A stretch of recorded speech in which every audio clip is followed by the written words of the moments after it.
بسم الله الرحمن الرحيم عَمَّ يتساءلون عن النبأ العظيم الذي هم فيه مختلفون كلا سيعلمون ثم كلا سيعلمون ألم نجعل الأرض مهادا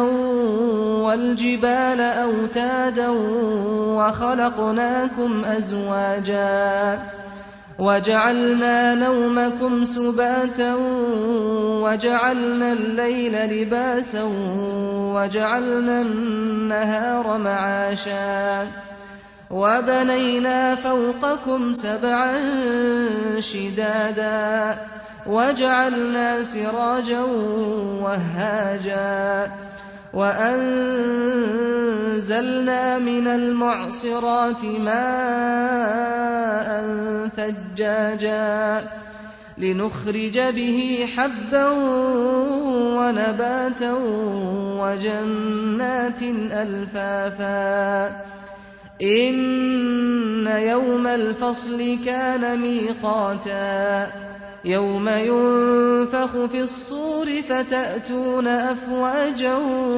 وفتحت السماء فكانت أبوابا وسيرت الجبال فكانت سرابا إن جهنم كانت مرصادا للطاغين مآبا لابثين فيها أحقابا لا يذوقون فيها بردا ولا شرابا إلا حميما وغساقا جزاء وفاقا إنهم كانوا لا يرجون حسابا وكذبوا بآياتنا كذابا وكل شيء أحصيناه كتابا فذوقوا فلن نزيدكم إلا عذابا إن للمتقين مفازا حدائق وأعنابا وكواعب أترابا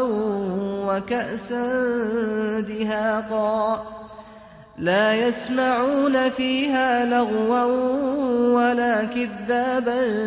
جزاء من ربك عطاء حسابا رب السماوات والأرض وما بينهما الرحمن لا يملكون منه خطابا يوم يقوم الروح والملائكة صفا لا يتكلمون إلا من أذن له الرحمن وقال صوابا ذلك اليوم الحق فمن شاء اتخذ إلى ربه مآبا إنا أنذرناكم عذابا قريبا يوم ينظر المرء ما قدمت يداه ويقول الكافر يا ليتني كنت ترابا